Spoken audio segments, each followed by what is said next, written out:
Sir ఇప్పుడు చిన్న supplementary sir, before that దీనికంటే ముందు ఒక క్వశ్చన్ ఉంది, మీరు పోస్ట్పోన్మెంట్ అని కూడా చెప్పలేదు. మందుల శామ్యుయల్ గారి క్వశ్చన్ అది ఉన్నది, మరి మీరు చెప్పాలి కదా సార్. కౌన్సిల్ పోయేడున్నదని తీసుకున్నారు.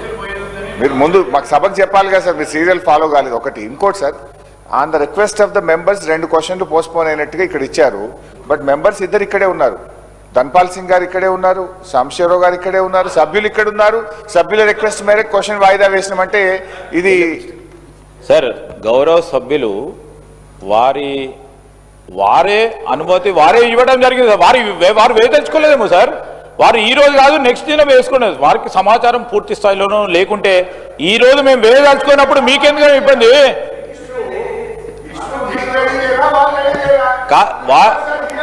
అరే సార్, వాళ్ళు రెడీ మేము రెడీ అనేది ఉండదు సార్. దీంట్లో ఈ రోజు వారు క్వశ్చన్ వేసిన తర్వాత వారికి స్వేచ్ఛ ఉంది అధ్యక్ష. They have every right to request honourable speaker to postpone. They have done it sir. Sir Harish Rao garu నిజంగా అన్ని తెలిసి కూడా సభను పక్కదారి పట్టించని మీ ద్వారా వారిని కోరుతా ఉన్నాం అధ్యక్ష. ఎప్పుడైనా సభ్యుడు ఏదైనా అనారోగ్య కారణాల వల్ల అత్యవసర పరిస్థితుల్లో రాలేకపోతే పోస్ట్పోన్ చేస్తారు. కానీ ఇక్కడ చూస్తుంటే సభ్యుడు ఉన్నాడు, ప్రభుత్వం రెడీ లేక క్వశ్చన్ వాయిదా వేసుకున్నట్టుగా కనబడతా ఉంది. బాధ ఏంటంటే ఇక్కడ మీరు ఇచ్చిన క్వశ్చన్ పేపర్ లో postpone on the request of the member అన్నారు. On the request of the government అని పెట్టుకోండి. మా మెంబర్స్ ఎందుకు బదనాం చేస్తున్నారు మీరు? ఇది కరెక్ట్ కాదు. నెంబర్ 1. హరీష్ రావు గారు. నెంబర్ 2 హరీష్ రావు గారు గౌరవ సభ్యులు అడుగుతూనే దాన్ని పోస్ట్పోన్. మరి సభ్యుడు ఇక్కడే ఉన్నాడు కదా సార్. అన్నిటినీ ధన్పాల్ సింగ్ ఉన్నారు, సాంబశివరావు గారు ఉన్నారు. అందరు సభ్యులు మీ నెత్తి మీద వేసుకోకండి. సభ తప్పుదో పోతుంది సార్. ఇది కరెక్ట్ కాదు sir. Sir one small sir supplementary I'm coming to the Ganesh గారు అడిగిన దాంట్లో మాకు అవకాశం ఇచ్చారు, ధన్యవాదాలు. ఎలియా మినిస్టర్ గారితో నా రిక్వెస్ట్ ఏంటంటే గత 2 పర్యాయాలు ఏసీడీపీ ఫండ్స్ పెట్టట్లేదు. ఈ కమ్యూనిటీ హాల్స్ మా దగ్గర కూడా అన్ని చోట్ల కూడా ఈ బ్యాలెన్స్ వర్క్స్ మిగిలిపోయినాయి.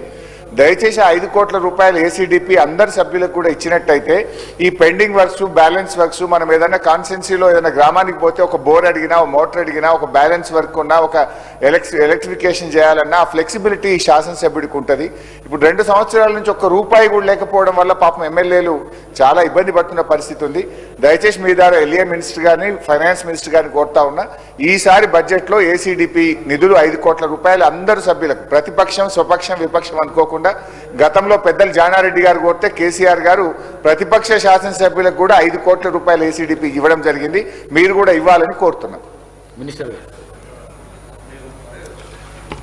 గౌరవ సభ్యులు శ్రీ గణేష్ గారు, అదేవిధంగా గౌరవ సభ్యులు హరీష్ రావు గారు ఈ ప్రశ్నకు సంబంధించి మొదటగా శ్రీ గణేష్ గారు చేసిన ప్రస్తావన అధ్యక్ష, కంటోన్మెంట్కు సంబంధించిన వ్యవస్థ పరంగా they have their own board అధ్యక్ష. వారికి కూడా కంటోన్మెంట్ నియోజకవర్గానికి ప్రతినిధిగా వారికి తెలుసు. అక్కడ వారికి సంబంధించిన స్థలాలు కానీ స్థలాలపైన నిర్మాణాలు కానీ ఆ కంటోన్మెంట్కే అది పూర్తి స్థాయిలో సర్వాధికారాలు ఉంటాయి అధ్యక్ష. నిధులు కూడా కేటాయింపు కానీ ఖర్చు కానీ కంటోన్మెంట్ పరంగానే తీసుకోవడం జరుగుతుంది. అదే ప్రత్యేకమైన constraint, that is a basic challenge అధ్యక్ష కంటోన్మెంట్ ఏరియాలో. అయితే రాష్ట్ర ప్రభుత్వం తరఫున కూడా కంటోన్మెంట్కు సంబంధించిన అధికారులతో కూడా మా పరంగా కూడా మాట్లాడటం జరుగుతుంది అధ్యక్ష. పాజిటివ్గా డెసిషన్ తీసుకోవాలని ప్రభుత్వ పక్షాన కూడా ఈరోజు కేంద్ర ప్రభుత్వానికి సంబంధించిన ఈ కంటోన్మెంట్ వ్యవస్థను కూడా తప్పకుండా మేము కన్విన్స్ చేసే ప్రయత్నం చేస్తామని. మిగిలిపోయిన అసంతృప్తిగా ఉన్న కమ్యూనిటీ హాల్స్ నిర్మాణం వెంటనే మా డిపార్ట్మెంట్కు, మున్సిపల్ కార్పొరేషన్కు సంబంధించిన డిపార్ట్మెంట్ వారు కూడా ఎక్కడైతే ఇన్కంప్లీట్ కమ్యూనిటీ హాల్స్ ఉన్నాయో వారికి నిధులు కేటాయింపు చేసే కార్యాచరణ తీసుకుంటాం. వారు మరి రిప్రజెంటేషన్ ఇస్తే ఎక్కడెక్కడైతే ఇన్కంప్లీట్ ఉందో అక్కడక్కడ మరి వాటిని అన్నిటిని కూడా పూర్తి చేసే కార్యాచరణ తీసుకుంటామని గౌరవ సభ్యులకు తెలియజేస్తా ఉన్నాం అధ్యక్ష. అదేవిధంగా గౌరవనీయులు హరీష్ రావు గారు ఏసీడీపీకి సంబంధించిన అంశం విషయంలో, కమ్యూనిటీ హాల్స్ నిర్మాణం కార్యక్రమం విషయంలో కానీ ప్రస్తావన చేయడం జరిగింది అధ్యక్ష. తప్పకుండా ఈ ప్రభుత్వం పరిశీలన తప్పకుండా తీసుకుంటుందని మనవి చేస్తా ఉన్నాం అధ్యక్ష.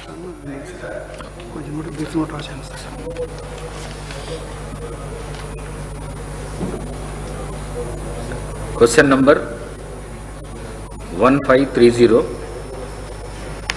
గౌరవ హెల్త్ మినిస్టర్.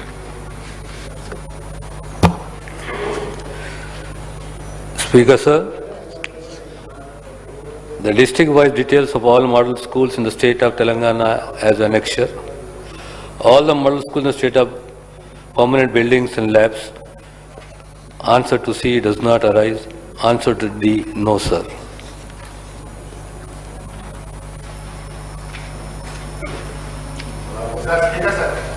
శ్రీ మందుల సామిల్ గారు.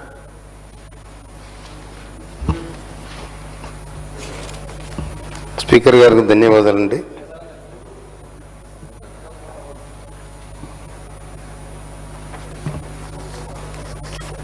దేశంలో రాజ్యాంగం అమలులోకి వచ్చిన తర్వాత 1952లో మొదటి ఎన్నిక జరిగిన తర్వాత జవహర్లాల్ నెహ్రూ గారు ప్రధానమంత్రి అయి పంచవర్ష ప్రణాళికలు తయారు చేసి అంచెలంచెలుగా ఈ భారతదేశాన్ని ఏ విధంగా ముందుకు నడపాలని ప్లాన్ చేస్తే ఆ ప్లాన్లో భాగంగా 1962లో మాకు హాస్టల్ ఏర్పాటు చేయడం జరిగింది. అదేవిధంగా హాస్టల్లో మేము కూడా చదువుకున్నాం. ఇప్పటికి 75 ఏళ్ళైంది. ఇప్పుడు కూడా మన ప్రభుత్వం అన్ని జిల్లాల్లో కూడా హాస్టల్ పెట్టడం జరిగింది. ఈ హాస్టల్లో ఎంతమంది విద్యార్థులు ఉన్నారు,